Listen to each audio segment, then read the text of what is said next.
Bismillahirrahmanirrahim. Assalamualaikum warahmatullahi wabarakatuh.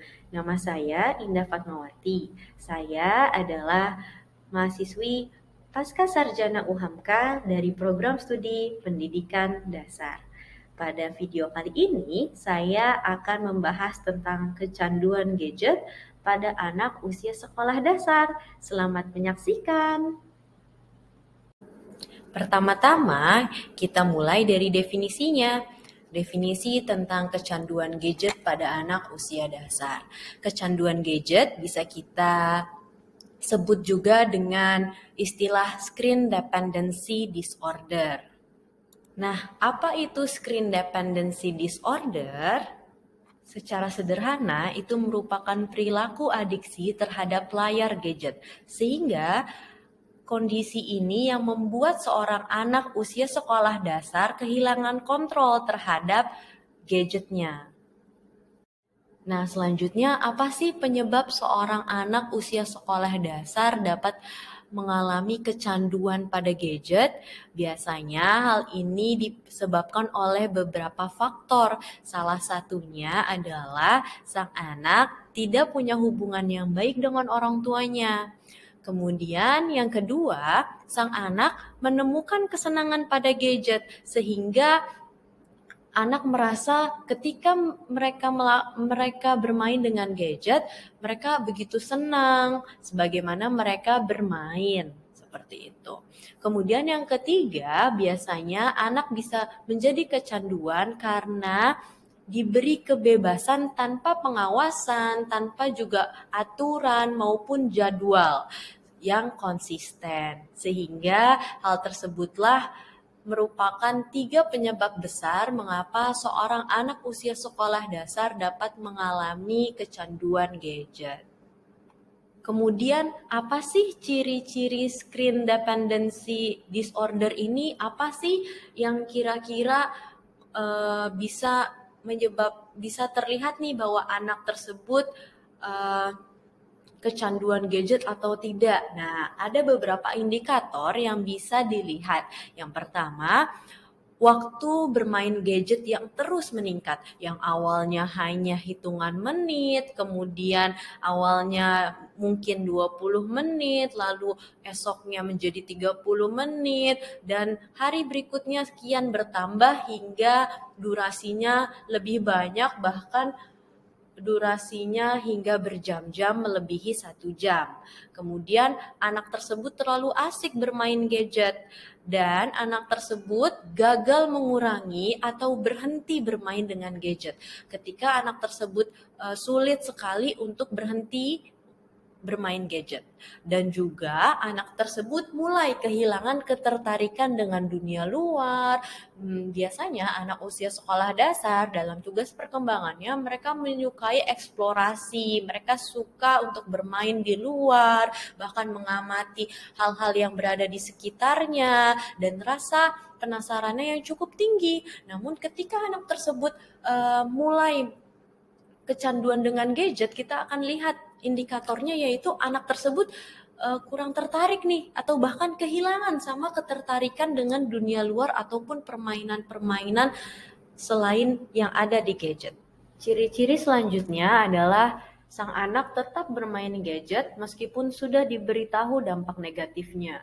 Dan sang anak juga menggunakan gadget untuk mengalihkan perasaannya, entah perasaan sedih, mereka alihkan dengan bermain gadget, maupun perasaan-perasaan lainnya. Dan kerap kali anak juga bisa berbohong mengenai lama penggunaan gadget kepada orang tua. Dan juga anak menunjukkan perilaku yang tidak nyaman ketika mereka tidak bermain gadgetnya. Dari ciri-ciri yang telah disebutkan tadi, intinya seorang anak dapat dikatakan mengalami kecanduan gadget jika sudah tidak bisa lepas dari gadget dan hal tersebut mengganggu kegiatan-kegiatan anak lainnya. Lalu bagaimana dengan anak yang sudah mengalami kecanduan maupun anak yang memperlihatkan indikator bahwa mereka hampir kecanduan pada gadget?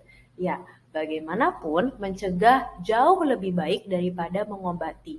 Sehingga ada beberapa cara-cara yang bisa kita lakukan untuk mencegah hal itu terjadi.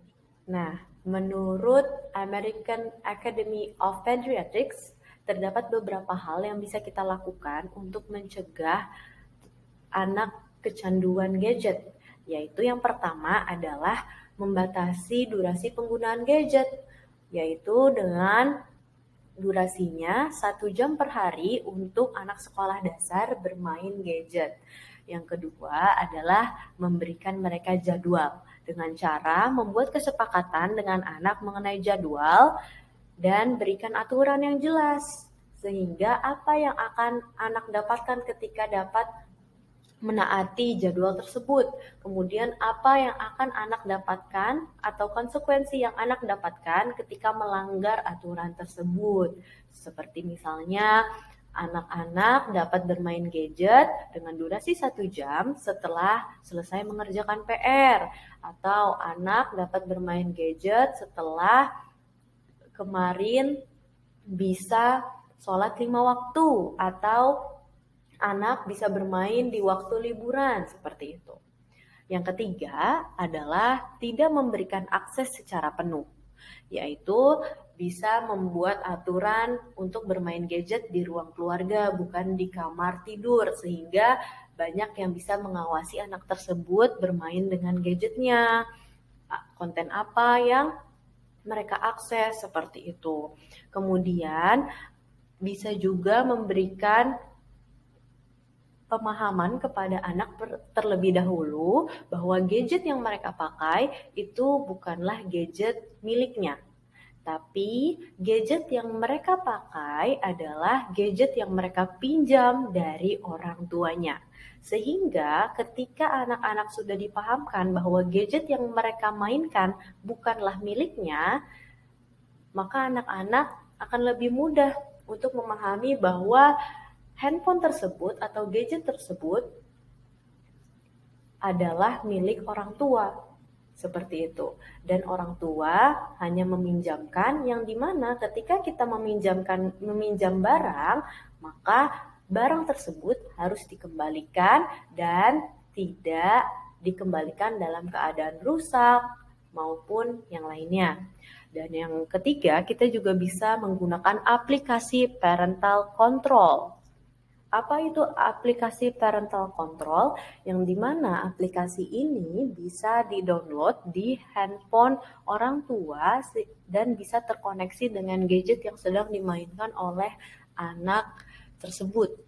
Seperti beberapa contoh yang saya tampilkan di sini yang bisa di-download, sehingga nanti akan bisa orang tua proteksi dengan konten apa saja yang boleh dibuka, aplikasi apa saja yang terkunci, dan aplikasi apa saja yang bisa terbuka, sehingga anak tidak mengakses situs-situs yang berbahaya ataupun video yang tidak baik untuk ditonton yang tidak pada usia mereka. Kemudian yang selanjutnya adalah tetapkan wilayah bebas gadget di rumah.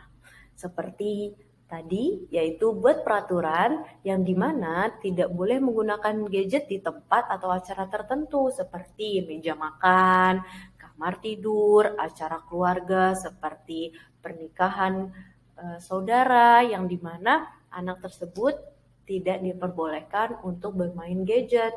Sehingga disitulah anak lebih belajar untuk berinteraksi dengan sosialnya. Kemudian yang selanjutnya adalah ajarkan anak pentingnya menahan diri.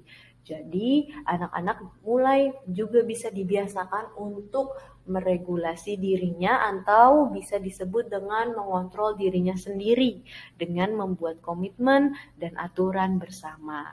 Dengan cara apa? Kita bisa memberikan pujian ataupun reward ketika anak berhasil menahan diri untuk tidak bermain gadget. Seperti itu. Kemudian yang keenam adalah berikan contoh dan teladan. Mungkin ini hal yang luput terkadang oleh kita sebagai orang dewasa maupun orang tua. Orang tua diharapkan untuk tidak asyik ataupun tidak sibuk dengan gadgetnya di depan anak, Jika hal tersebut menyangkut dengan pekerjaan, maka alangkah lebih baiknya menyelesaikan pekerjaan di kantor, tidak di rumah. Yang ketujuh adalah buat anak bermain di luar dengan cara mendorong anak untuk bermain di luar bersama teman, tetangga, dan saudaranya sehingga mereka belajar berinteraksi dan juga bersosialisasi. Karena bagaimanapun tidak dapat dipungkiri bahwa gadget itu memberikan kesenangan kepada anak. Dan bermain pun pada dasarnya juga memberikan kesenangan pada anak. Sehingga dengan bermain di luar, anak bisa teralihkan atau bahkan lupa dengan gadget itu sendiri karena sudah asik bermain di luar bersama teman maupun tetangganya ataupun saudaranya. Dan juga yang terakhir adalah pastikan anak memiliki waktu tidur yang cukup. Tidur nyenyak akan membantu pemulihan dari ketegangan mata dan untuk mengefisienkan otak sang anak. Seperti itu. Mungkin sekian yang bisa saya bahas tentang pembahasan kecanduan gadget pada anak usia sekolah dasar.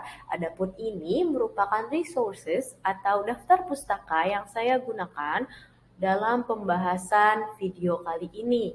Semoga apa yang dibahas pada video ini dapat bermanfaat dan kita sebagai orang dewasa dapat lebih bijak dalam menghadapi anak ketika mereka bermain gadget. Sekian, terima kasih sudah menyaksikan. Wassalamualaikum warahmatullahi wabarakatuh.